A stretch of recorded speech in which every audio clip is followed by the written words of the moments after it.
Here we are at the University of the Pacific in Stockton, California. Today I wanted to talk a little bit about visiting colleges. And I figured it doesn't really make sense to talk about visiting colleges from my office. Might as well come and actually visit one. So let's come check it out.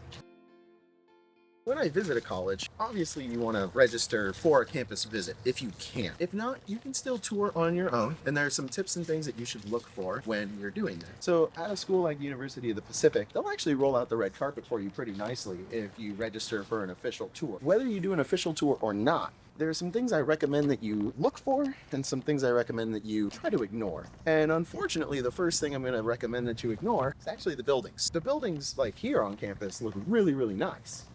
It feels very kind of collegiate. And that was the impression that I got when I stepped on campus. There's all these brick buildings, and there's even some other cool structures that feel more like an East Coast campus, like an institution that's been around for 400-600 years over in Delaware or Massachusetts or something like that. And it can feel really great.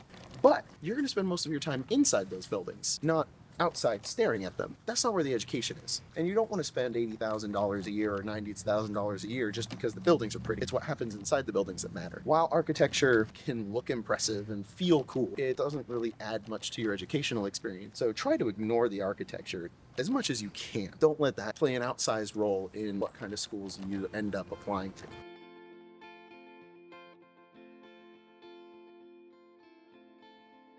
When you are visiting these campuses, what you should do is definitely try to talk to students.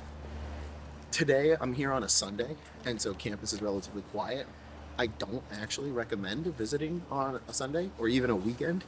If you can, come on a weekday when classes are in session. I know you're gonna have to miss school. You will be so sad, but visiting when classes are in session and the campus is alive and active is gonna give you the best approximation for what it will feel like to actually be there. If you visit on a day when class isn't happening, it can feel kind of empty and a little bit lonely. And so you might walk away with not the best impression. Same thing if you come when it's raining or overcast, or if you come in winter, you might see a lot of dead trees. And the campus might just feel a little bit more dreary. And that dreariness can influence how you perceive the school. You have to do your best to try to block those things out. Or come at more opportune times, better seasons, and while courses are in session. That's going to give you a better sense of what it will be like to be on campus. So, if you happen to go on an actual campus tour, that's great. Those are usually led by students, and they will kind of tell you not everything you need to know, but a lot of things that you might want to know about being at a college. They'll actually be able to tell you more about the campus, what their experience has been like adjusting to campus life, what the students are like. You do need to remember that tour guides on campus tours, they are college students, but they are also part of the marketing of the campus. So you might need to pointedly ask them about like what's one thing you wish was different, or what's something that you wish was better, what's been your least favorite thing, or what was something that surprised you about coming to campus that you weren't prepared for. And even then, they're not gonna just outright trash the school and say something egregious. They're gonna be diplomatic about it, but that's the best way to learn from your tour guide about some of the less positive things on campus. But if you can talk to students on campus, I encourage you to walk around after the tour ends and try to get a student and ask them a couple questions about what it's like to be there. And they might be able to give you a more honest take. You might also be able to ask them about what their favorite thing on campus is or least favorite thing. Come prepared with questions to ask to random people on campus and to the tour guides and the admissions officers if you get to meet an admissions officer when you're there. These small liberal arts schools tend to be a little bit more open and welcoming. You might meet an admissions officer at one of these smaller campuses. You might not be able to meet one at a larger campus just because they're busy and it's not always going to be optimal for them to be on campus for those campus tours. The other thing I encourage you to do is like sit on a bench and just people watch. Look at what the students are doing.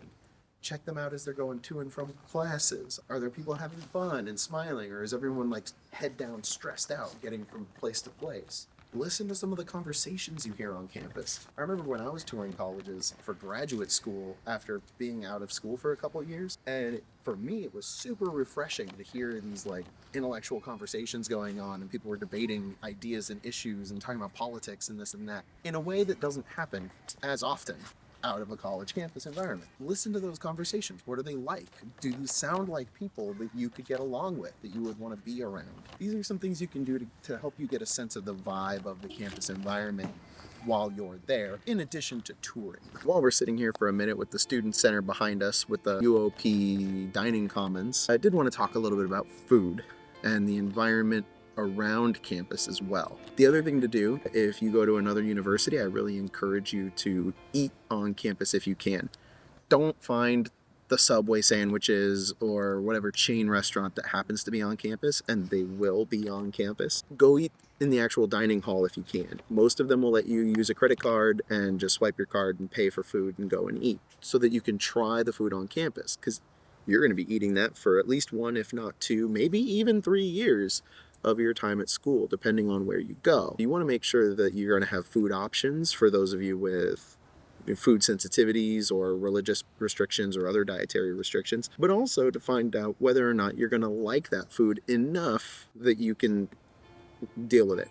There are very few schools that have like really top tier food, but you want to make sure that it's at least passable for your tastes and your standards. The other thing too is to go off campus in the surrounding area. You're looking for convenience and quality of life things. If you're a coffee drinker or a tea drinker, or if you really like boba, you want to be able to look around and see, like, can I walk to a boba place? Is there a good coffee shop nearby? Where am I going to be able to go study? Where am I going to be able to go and hang out with friends that's maybe walking distance or biking distance from campus? So you don't just look at the school, look at the surrounding environment. For mom and dad, you might be thinking about safety. Does this feel like a place where I'm comfortable with my son or daughter living and walking to and from campus and walking around at night, going to the grocery store and doing all those sorts of things as well? These are other factors to the college visit that not everyone thinks about at every single school. It's really important to try the food, look in the surrounding area, identify those quality of life things, identify safety and general feel of the area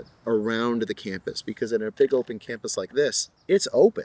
Like, the community comes on to the campus. The campus is part of the environment, and so whatever the community is like around the school will come into the school as well.